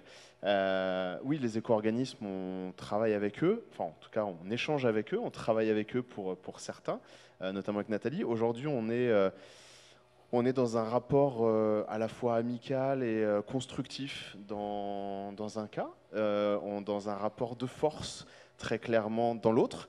Aujourd'hui, par rapport à ce que disait Mickaël et par rapport à un point de vue à la fois personnel et en même temps professionnel par rapport à tous les acteurs au sein d'Aircube avec qui j'échange beaucoup, aujourd'hui, très clairement, eux sont les premiers à s'opposer à nous. Alors que nous, on n'est pas dans une démarche où on veut s'opposer à eux. On veut travailler avec eux pour que demain, on puisse réemployer plus, réparer plus et en même temps recycler mieux. Aujourd'hui, quand je vois qu'il y a des éco-organismes qui ne sont pas très proactifs sur le sujet et qui clairement ont plus envie de mettre en avant le recyclage que le réemploi, c'est un problème. Et aujourd'hui, c'est pour ça que la voix du réemploi doit se faire entendre pour permettre de construire quelque chose qui soit plus vertueux pour l'avenir. Et c'est un enjeu majeur pour le secteur.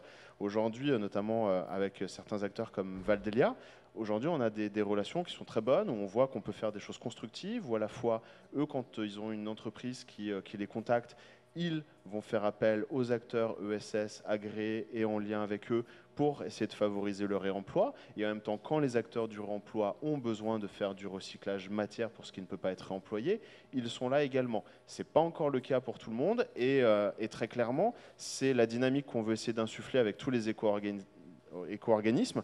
Et surtout, moi, ce que j'ai envie, c'est qu'on arrête de mentir aux gens. Parce que ce qu'on en parlait tout à l'heure, aujourd'hui, quand on passe des messages pour dire aux gens on va donner une seconde vie à vos objets ou on est là pour organiser la filière de manière vertueuse, non, aujourd'hui, moi, ce que je constate et ce que bon nombre d'acteurs aujourd'hui constatent, c'est que ce n'est pas le cas. Quand aujourd'hui, on dit un message, et je ne citerai pas le nom, le meilleur moyen, c'est de recycler.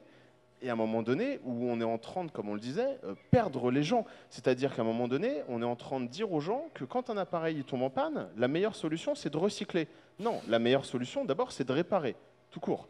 Derrière, si la personne n'a pas envie de réparer pour elle-même et préfère, et notamment parce qu'elle a les moyens, changer d'appareil, qu'elle se tourne vers les acteurs de son territoire, notamment ESS, pour qu'ils soient réparés, pour qu'ils soient redonnés, revendus à prix solidaire.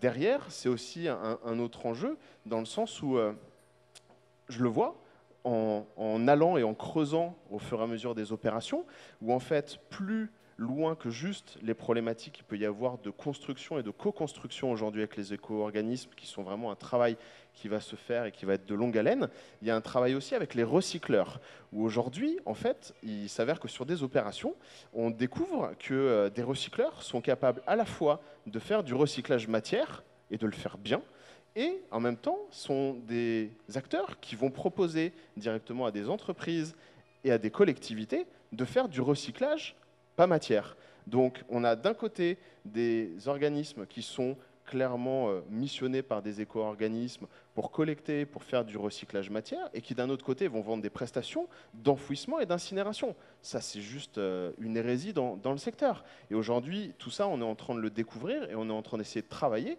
pour qu'à la fois les acteurs du réemploi, les éco-organismes, les recycleurs, mais également toutes les autres parties prenantes comme les ONG, tous les autres acteurs ESS, pas forcément que réemploi, et également tout l'État, les collectivités, tous ensemble, on puisse travailler pour organiser réellement cette filière de manière vertueuse avec un peu les 3 R, entre guillemets, au niveau européen, reuse, repair ou repair, reuse, et recycle seulement en fin de chaîne. Voilà, pour moi, ce sera le mot de la fin. Si quelqu'un... Ah, je vois qu'il y a une autre question. Et Elder.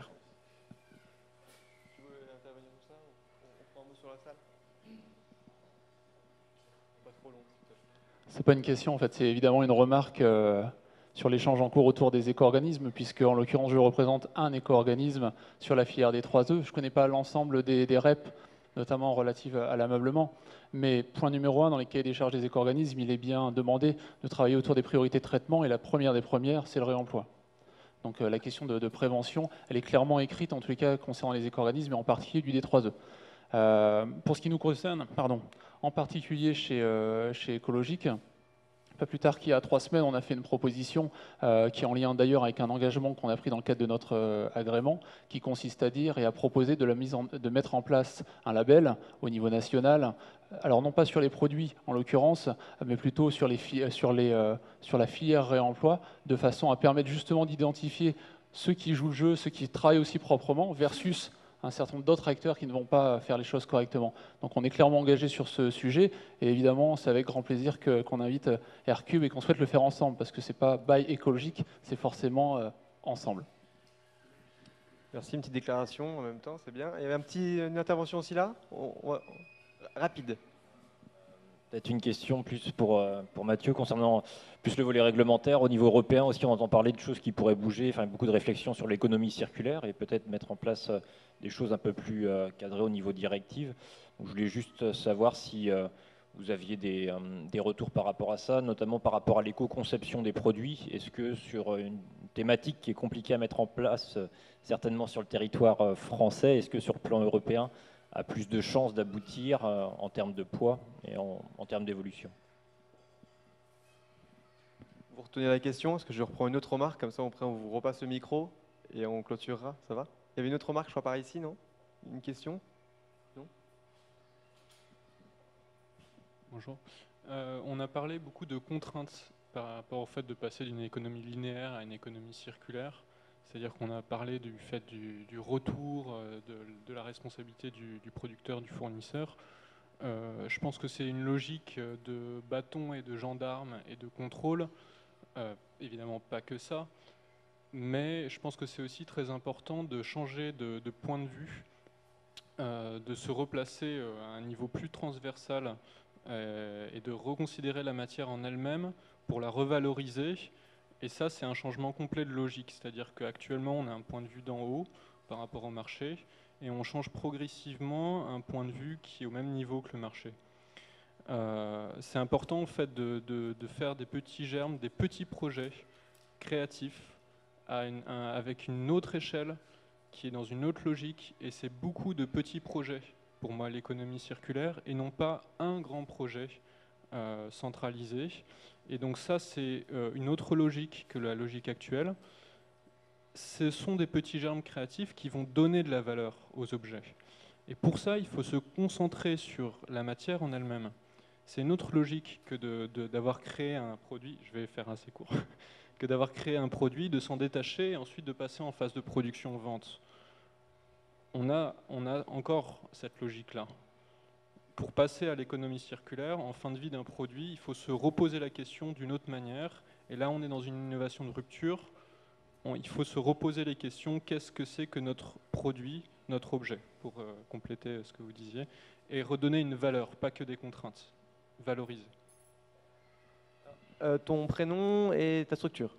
Lionel Guilleminot, de naissance. Merci. Alors, voilà, c'est ça. Non, mais parce que justement, par exemple, la ville de Paris les recycleries et les ressourceries font partie des recycleries. Moi, je ne suis pas du tout d'accord, il y a une grosse différence. Les ressourceries, justement, on considère les déchets comme des ressources. On considère les objets qu'on nous apporte comme des ressources. Et on n'est pas axé d'abord sur le recyclage, donc je rejoins tout à fait ce que tu disais tout à l'heure. Donc il faut faire attention aux termes qu'on emploie, et le mot ressourcerie est très important de ce point de vue-là. On n'est pas des recycleries. Il y en a qui choisissent de s'appeler comme ça les regarde. Hein.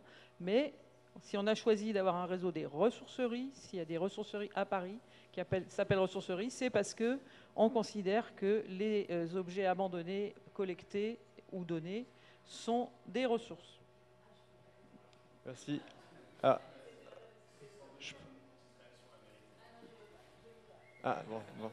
Sandrine. En fait, la problématique je suis assez d'accord, la ressourcerie, c'est un très beau mot sur le fait qu'un déchet peut être une ressource. Maintenant, pardon, je suis Sandrine de la Réserve des Arts. Donc, on n'est pas une ressourcerie, on est une recyclerie.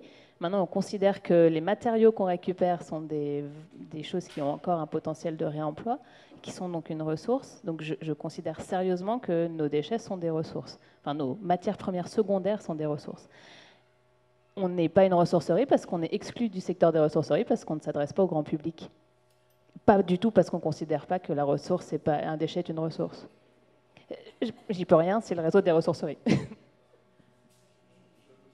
Juste pour compléter et dire, parce que c'est un truc qui me... En fait, depuis que je suis rentré dans le secteur et que j'ai découvert les ressourceries et les recycleries, c'est un truc qui juste est hallucinant. C'est qu'en fait, déjà, l'appellation ressourcerie est déposée et est réservée à ceux qui sont généralistes. Dès lors que vous êtes spécialisé dans un domaine, vous n'avez pas le droit de vous appeler ressourcerie et qui plus est, vous êtes obligé d'appartenir à un groupement qui a déposé l'appellation ressourcerie. Voilà, c'est tout. Je voulais juste compléter. Alors l'idée c'était plutôt de faire normalement un combat versus recyclage et réemploi, pas entre ressourcerie, recyclerie, réemploi. Bon, essayons de rester voilà, centré, pragmatique. On va prendre. C'est vrai. Alors par contre, regardez, on va dire et on va avoir le droit à chacun une conclusion et on va leur demander de vraiment répondre à la question et à la problématique ressourcerie, recyclerie, réemploi, recyclage. Je vais prendre deux commentaires encore et après on va avancer. Ouais, c'était juste pour rebondir et compléter ce qu'avait dit Lionel au sujet de la valeur des déchets. Je suis assez d'accord avec lui. Je pense qu'on a beaucoup traité la prolongation de la valeur du déchet, mais une chose qu'on a assez peu abordée, c'est comment on redonne une nouvelle valeur à des déchets, c'est-à-dire comment on les réutilise dans des autres finalités que ceux pour lesquels ils ont été faits. C'est-à-dire comment on va ouvrir des capacités d'imagination pour réutiliser et réutiliser cette valeur latente qu'ont tous les déchets et qu'on a tendance à refocaliser sur leur usage premier. Et il y a peut-être des usages secondaires qui, si on était capable d'ouvrir les capacités d'imagination de chacun, pourraient ouvrir à des pistes de recréation de valeur assez importantes et qu'on ne sait aujourd'hui pas bien faire parce qu'on est assez focalisé sur la prolongation d'un même usage. Une dernière remarque, la dernière. Moi, c'est juste une petite question. On a parlé un peu de tous les acteurs, sauf du principal qui est le consommateur. Et quid de la responsabilisation du consommateur? C'est-à-dire, quelle est sa responsabilité et comment est-ce que finalement, c'est pas lui le responsable de tout ça? Parce que les fabricants, oui, ils ont une responsabilité, tout le monde a une responsabilité, mais aussi, surtout, nous, vous et moi, quoi, nous qui consommons tous les jours, est-ce que c'est pas à nous? Est-ce qu'on ne devrait pas être un peu plus forcé de réemployer, de réutiliser, de réparer? Donc, si oui, comment en fait? Donc, ce que je vous propose, c'est que normalement, il y avait plein de questions, vous avez tous noté, et il faudrait y répondre et avoir un petit mot de conclusion. Et je crois que Elder, tu commences. Ouais. Alors, je voudrais d'abord dire que je ne suis pas du tout d'accord pour le versus, en fait, pour l'opposition. Hein, bon. On s'est embarqué là-dedans dans la discussion, mais je trouve que ça n'a aucun sens. Pendant longtemps, pendant des siècles, à Paris, on ne faisait pas la distinction. Hein. On avait des déchets qui étaient jetés dans la rue et vous aviez une armée, toute une économie informelle. Avec, dans les années 1800, il y avait plusieurs dizaines de milliers de personnes qui travaillaient avec ça, qui récupéraient les déchets de Parisiens, qui en faisaient, les réemployaient, les recyclaient, tout ce que vous voulez. Et ensuite, ce qui restait, c'était des déchets organiques qui étaient utilisés par les agriculteurs. Donc il y avait une sorte d'écosystème qui fonctionnait bien, qui posait des tas de problèmes en termes de salubrité, etc., à tel point qu'on a inventé un truc qui s'appelle une boîte, qui est devenu obligatoire. Le type qui l'a rendu obligatoire, il s'appelait poubelle, donc c'est devenu la boîte poubelle. Voilà. Et ça, c'est en 1884. Et à partir de là, on a tout mélangé. Tout ce qui était traité par les BIFIN, qui était géré dans cet écosystème, a été mélangé. Et quand en mélangeant tout, on a essayé de trouver des solutions qui permettaient de traiter les choses complètement mélangées, donc de trouver la solution pour la boîte. Et je vous la fais courte, mais la solution la plus efficace, ça a été l'incinération au fur et à mesure des années, avec la création d'énergie, la production d'énergie et la création d'un réseau de chaleur. Et c'est pour ça qu'à Paris, on est les champions d'Europe, peut-être du monde, de l'incinération avec production de chaleur. Et donc ce modèle, qui a été le modèle pendant un siècle, on est en train... Pardon ? Alors ça, c'est un autre sujet qu'on peut évoquer, mais voilà. En tout cas, c'est le cas aujourd'hui. Et ce modèle, on est en train de le démonter. Ça ne date pas d'aujourd'hui, ça fait 30 ans qu'on le démonte, en disant que cette logique-là n'a plus de sens, il faut démassifier, il faut que chaque déchet est sa solution, avec des dispositifs plus ou moins complexes, en responsabilisant ceux qui l'ont mis sur le marché, en essayant de recycler, etc. Mais comme on est les champions, on a beaucoup de mal à s'en défaire. On a beaucoup de mal à sortir de ça. Et quand on compare l'Île-de-France ou Paris avec d'autres territoires, on voit qu'il y en a qui arrivent à recycler 60%, quand nous, on en est encore qu'à 20 ou 30 selon comment on compte. Parce que quand on est champion d'un truc, on a du mal à inventer, à prendre des risques dans des trucs pour lesquels qu'on ne maîtrise pas. Et donc pendant longtemps, pendant les 20 dernières années, on faisait du recyclage, on le fait même depuis 2002 à Paris, mais de façon accessoire. Ça restait accessoire à ce grand modèle. Et aujourd'hui, avec le Grenelle, avec la directive européenne de novembre 2008, on est en train d'essayer de changer de modèle. C'est-à-dire, d'abord, mais par étapes. D'abord, avec le Grenelle, on s'est dit, mais on avait oublié la prévention, en essayant de recycler depuis 92. Donc, on a eu un gros focus sur la prévention. Et depuis un an, on se dit, il faut arrêter d'opposer tout ça. Et il y a deux grandes familles, enfin deux idées qui sont apparues, qui sont un peu des idées neuves, même si elles existaient avant, qui sont apparus pour dire arrêtons d'opposer ça. En tout cas, c'est comme ça que je le conçois. C'est d'un côté le concept d'économie circulaire et de l'autre côté le zéro déchet. Et quand vous regardez les différents scénarios qui sont défendus par les uns et les autres, qui sont construits par les uns et les autres, ben c'est des scénarios globaux. Et c'est des scénarios globaux qui rejoignent la directive européenne de 2008, de novembre 2008 dont je vous parlais tout à l'heure, qui pose une hiérarchie. Donc il y a trois façons de voir les choses, trois façons relativement analogues de voir les choses. C'est la hiérarchie de la directive européenne qui dit d'abord, un déchet, il faut le prévenir, il faut l'éviter. Ensuite, si on n'a pas pu l'éviter, on essaie de le réemployer. Et ils ont créé quelque chose qui n'existait pas dans les réglementations jusque-là, qui est la préparation au réemploi, ce dont tu parlais tout à l'heure. Puis ensuite, bon, on n'a pas pu éviter, on a fait du réemploi, on l'a réemployé, mais un jour, il est quand même détruit. Et donc là, on va essayer de récupérer la matière. On le recycle. Ou alors, pour les déchets organiques, si on n'a pas fait de gaspillage alimentaire, donc on n'a pas prévenu, il reste des épluchures, et ben on va le composter. C'est du recyclage aussi. Voilà. Et si, une fois qu'on a fait tout ça, et ben ce qui reste, parfois, on va essayer quand même de le valoriser, même s'il ne le recycle pas. Et c'est là que l'incinération ou l'énergie peu à peu intervenir. Et puis au final, ce qui reste, il peut rester toujours des choses à la fin, et ben ce qui reste à la fin, on l'élimine. Donc on a 5 niveaux. Et toute notre hiérarchie des déchets, depuis 2008, normalement, est construite autour de ça. Sauf que comme on est les champions de l'avant-dernier niveau, on a du mal à faire vivre les premiers. L'économie circulaire, c'est des concepts qui rejoignent un peu cette thématique-là, et le zéro déchet aussi. Et c'est ça qui est intéressant, c'est que ces thématiques-là, l'économie circulaire et surtout le zéro déchet cette année, elle crée une dynamique qui fait sortir les acteurs de la torpeur dans laquelle ils étaient depuis 20 ans en disant « Ok, on élimine, on incinère, et puis l'essentiel, et puis à côté on recycle un peu. » Maintenant, avec ces concepts-là, on dit maintenant il faut tout remettre à plat, il faut sortir de ça. Voilà. Et ça, c'est pas une sortie en opposant le recyclage et le réemploi, c'est une sortie au contraire en s'arrangeant pour qu'ils soient complémentaires. Et l'autre chose que je voulais dire, c'est ce qui est fondamental dans les acteurs du réemploi, c'est que c'est les acteurs qui sont tout en haut de la démarche. Donc c'est ceux qui vont essayer de préserver au maximum les produits, les objets, pour qu'on puisse les réemployer. Et c'est aussi ceux, notamment les acteurs de l'économie sociale et solidaire ou pas d'ailleurs, qui ont cette vision, la vision optimum d'un marché, d'un débouché d'un marché ou d'un débouché qui est non marchand pour ces différents déchets qu'on peut réemployer. Et donc ils ont un rôle qui est un rôle nouveau. On n'a pas de nom trop pour dire ça, qui est une sorte de trieur, mais au sens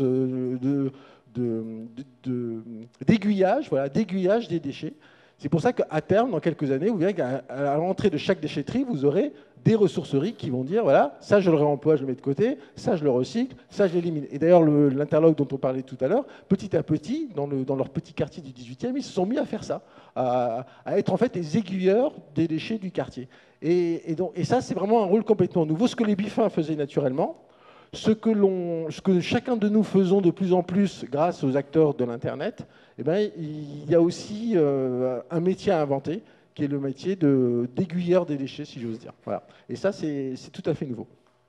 Et puis, dernière petite chose, tout à l'heure, on a fait un petit aparté, des petits calculs, parce que les statistiques, ça dépend complètement de ce qu'on met dedans. Et donc, dans des 37 ou 34 000 tonnes, 37 millions de tonnes de recyclage, on a le béton.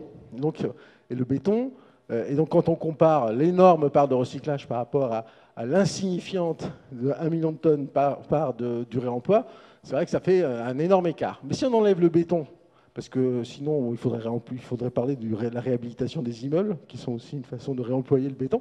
Si on enlève le recyclage du béton, eh bien, on voit que la part du réemploi n'est pas si anecdotique que ça. Et puis comme en France, on n'est pas super bon en taux de recyclage, même le taux de 10%, à un moment donné, tu disais, des réemplois, c'est déjà pas mal. Hein. Quand on fait 20% de recyclage, 10% de réemploi, c'est énorme. Hein. Bon, voilà, donc ce n'est pas si insignifiant que ça, c'est même significatif.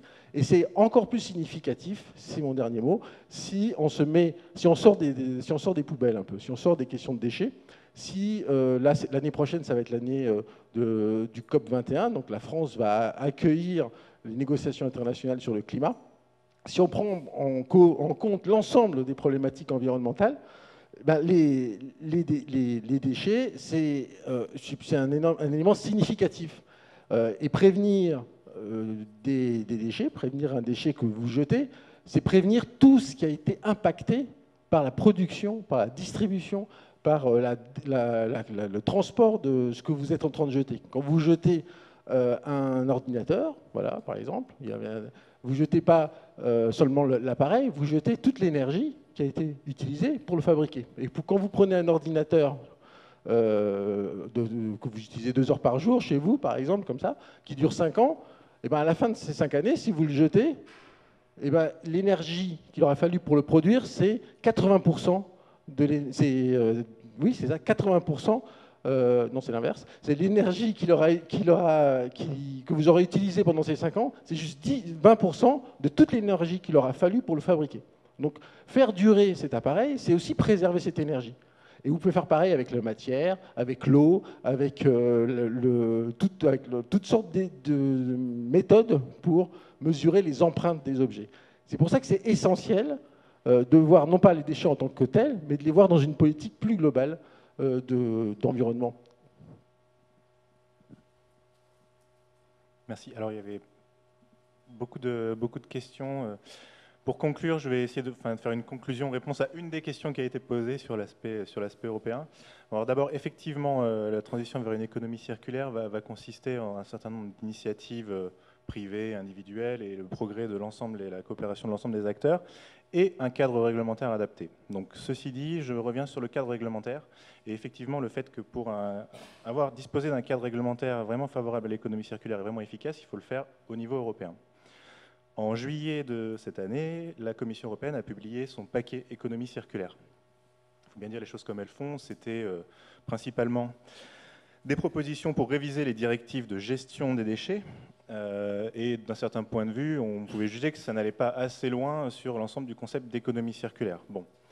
C'est vrai qu'aujourd'hui, il y a un arsenal législatif au niveau européen qui est extrêmement important sur la gestion des déchets. Il faut faire avec, il faut le faire évoluer, et je pense qu'il y a encore du travail pour le faire rentrer dans l'économie circulaire, en le mettant en relation aussi avec d'autres arsenaux législatifs comme la directive éco-design, sur laquelle on commence à réfléchir à mettre en place des critères de réparabilité, recyclabilité.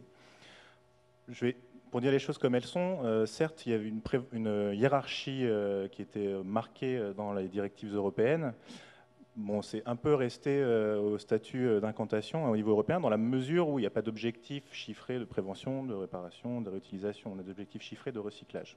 Donc je pense qu'on peut aller beaucoup plus loin. Et je vois que ça bouge aujourd'hui au niveau de la Commission européenne. Ce n'était pas le cas il y a encore 2 ou 3 ans. Aujourd'hui, les études techniques sur lesquelles on nous demande de travailler pour faire évoluer la réglementation européenne, notamment déchets, ça porte sur quel sujet? Sur la réparation, sur le réemploi, sur l'inclusion d'objectifs de prévention des déchets, d'objectifs de réemploi et de réutilisation. Donc ça commence à bouger. Sur l'avenir du paquet économie circulaire et les propositions de révision de la directive, c'est encore en stand-by parce qu'il y a eu le changement de commission entre-temps.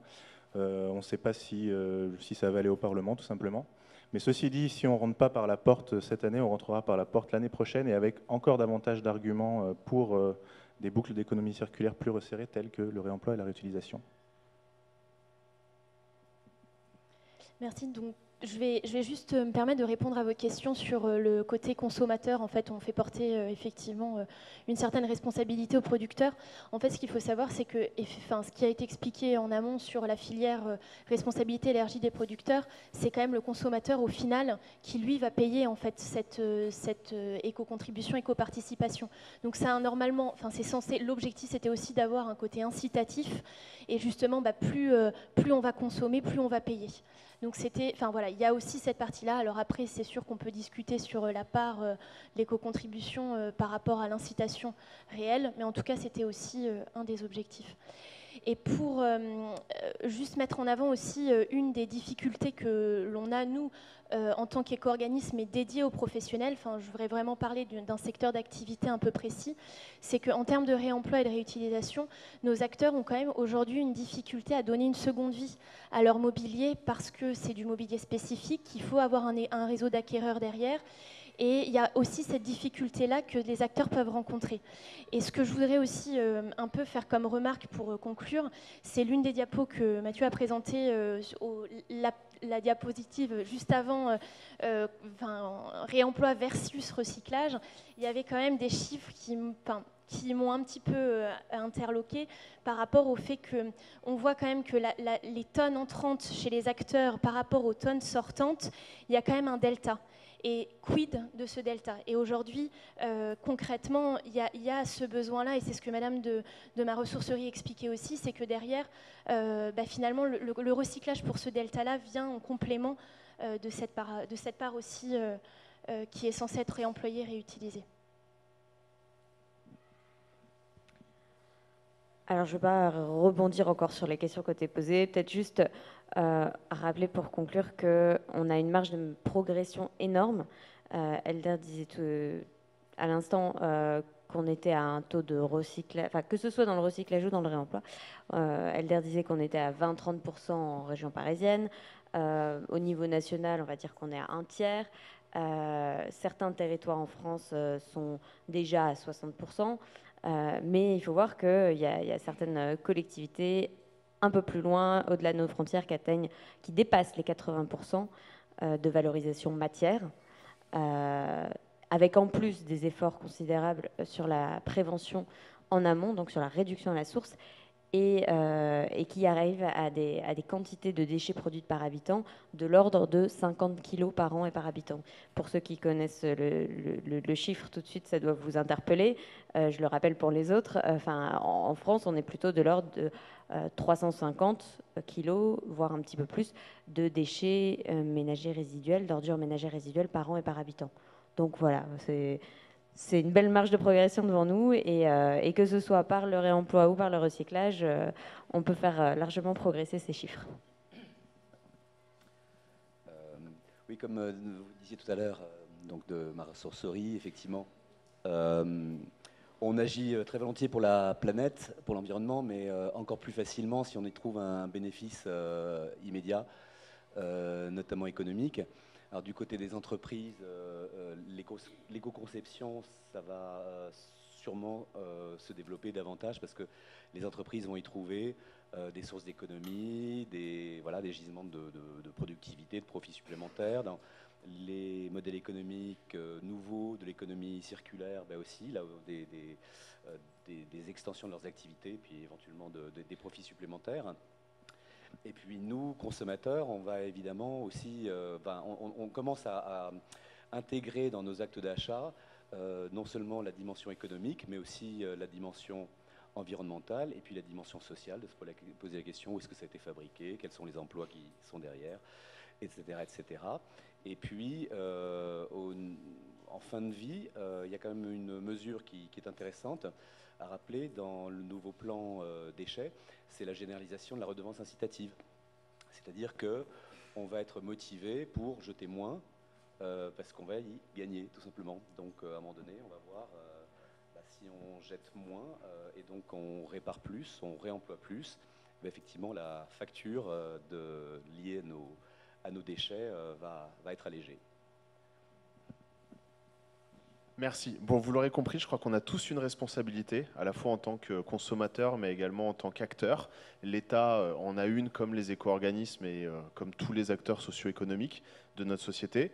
Aujourd'hui, c'est clairement un enjeu d'arriver à travailler tous ensemble autour de la table, de remettre un petit peu tout à plat et de trouver les meilleures solutions pour optimiser le réemploi, optimiser la réparation, la réutilisation et également le recyclage matière.